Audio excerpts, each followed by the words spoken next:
what you see, like a battery. I'm staying charged on my feet, I'm like a factory. Dropping lines like an assembly. I'm staying. How you doing, guys? Welcome to ZukaTube, and today we're going to be reviewing the Munsters movie. Yes, and this just came out September 27th, and this is on Netflix, and Rob Zombie is doing this one. And I know, you hear Rob Zombie, and you're like, oh man, Rob Zombie did this film. It must be super gory and scary and all kinds of like really just quirky, weird shit going on and the whole deal. And then you watch this trailer and you realize that that might not be the case at all. And this just might be a kind of modern Munsters remake. So with that being said, I'm going to play this trailer. I'm going to read you the summary, talk a little bit about it, give you my review, and then give you some spoilers at the end. Now let's get into this trailer.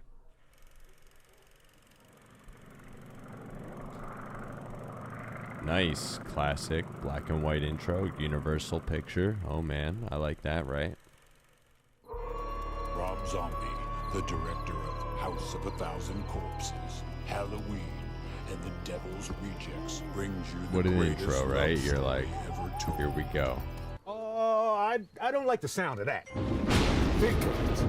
You're The like, brain what? of a super genius transplanted into the body of a perfect physical specimen. A lot of color, very high contrast.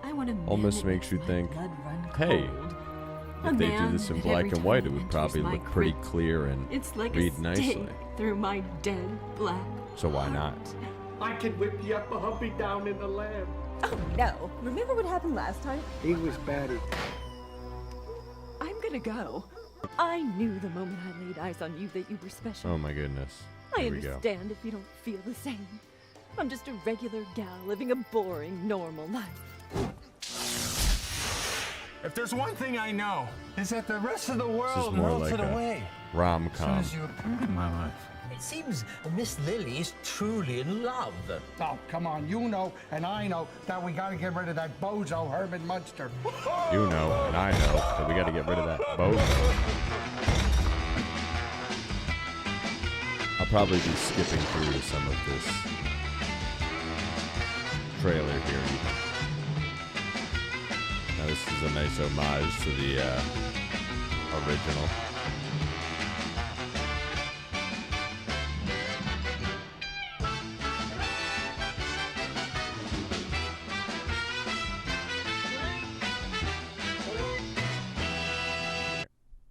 All right, so that's the trailer. And now, let's get into this summary, right? It says, Lily is a typical 150-year-old lovelorn vampire who's looking for the man of her nightmares until she lays eyes on Herman, a 7-foot tall... What? 7 foot tall? Well, in the originals, they usually say he's 9 foot tall. But obviously, you could tell he's 7 foot tall, but I guess they're just saying, hey, he's 7 foot tall in this. But either way, 7 foot tall, green experiment with a heart of gold. It's love at first shock as these two ghouls fall fangs over feet for each other in Transylvanian romance. Unfortunately, it's not all smooth sailing in the cemetery as Lily's father has other plans for his beloved daughter's future. When you hear that summary, you say, hey, that sounds kind of like potential rom-com. And then you watch the trailer and you're like, wow, that does look like a very rom-com-esque thing. And that's definitely what they are doing here. It's not really the family sitcom. This is much more of a prequel to the original sitcom in a way, which I know how a lot of people feel about prequels, and I obviously feel the same way about prequels. I am not a huge fan of prequels, and especially in the sense where they're going out of the realm of the black and white classic, almost slapstick and classic sitcom kind of deal that they did with this one back in the 60s. This came out in originally in 64 or something, and now they're making a modern one, and you could tell they do a good job of actually trying to make them look similar. Like, here, I'll give you a little side by side.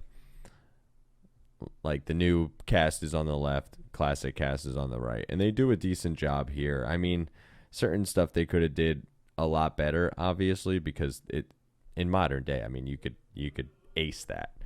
And the one thing also I gotta say is, since it's a prequel, you don't get the full family, so you don't get the Count's niece or the grandson, right?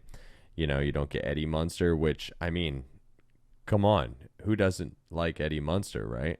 So that's a little weird too. And for people who, if you're watching this because you've watched the Munsters, especially, even for people my age who weren't alive during that time, I mean, this was always on like Nick at Night type shows and stuff like that. So a lot of people grew up watching this one way or another. And not only that, but like it was kind of a household name, you know, the Eddie Munster look, if you had that widow's peak kind of deal in your hair. The music was done by this guy Zeus in this, and it was okay. And it is not the Rob Zombie, like, rated R kind of vibe that the average person would think they're going into.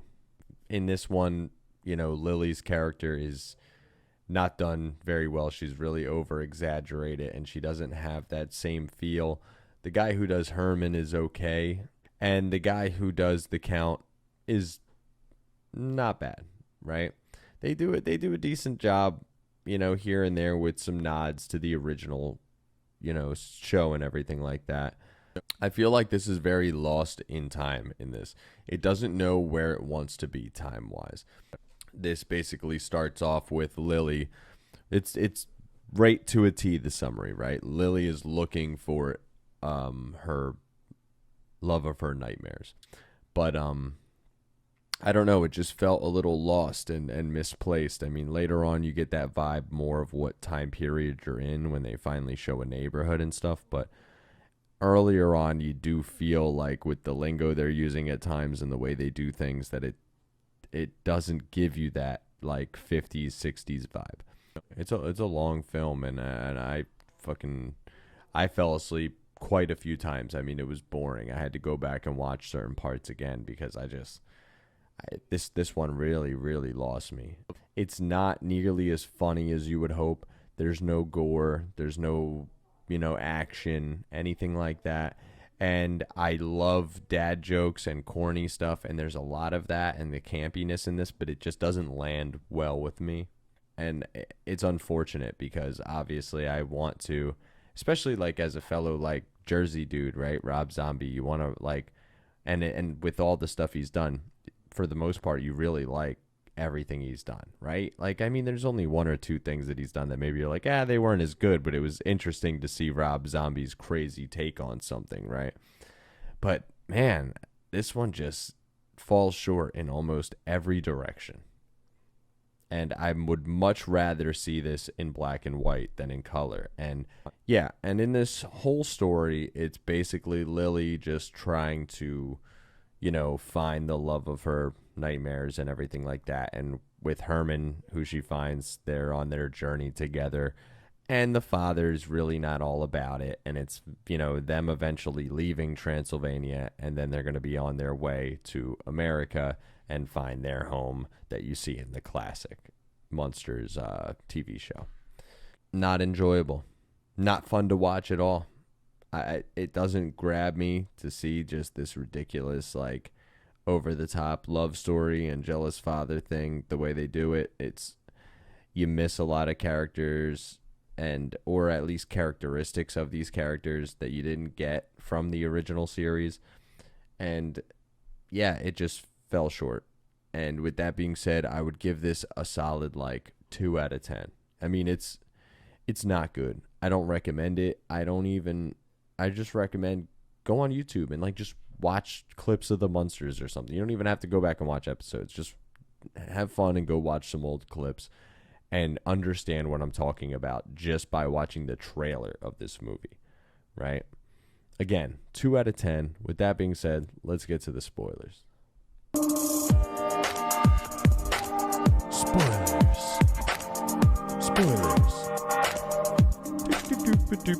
Spoilers. All right. So, towards the end, obviously, the father warms up to things. They obviously have to leave and get rid of the house. It's an unfortunate kind of weird hunky-dory scam thing about them people trying to get them to sell the place. And I don't know. It's really stupid and a really annoying way to try to remedy the story and have like they're here in the house and they're freaked out now because now they realize there's all these people around them that don't look like them and they're not like them and they don't want to adjust or learn to live with them or treat them as equals. But then now they have a bunch of money, so they don't have to work and they don't have to assimilate. The end. Woo, happy. So that's a happy ending to a story like that. That's a dumbass part of that. And with that being said, again, 2 out of 10. Don't watch this damn movie. Zuka2 out. Dropping lines like an assembly. I'm staying on point. It's my strategy. Feel like they're tracking me.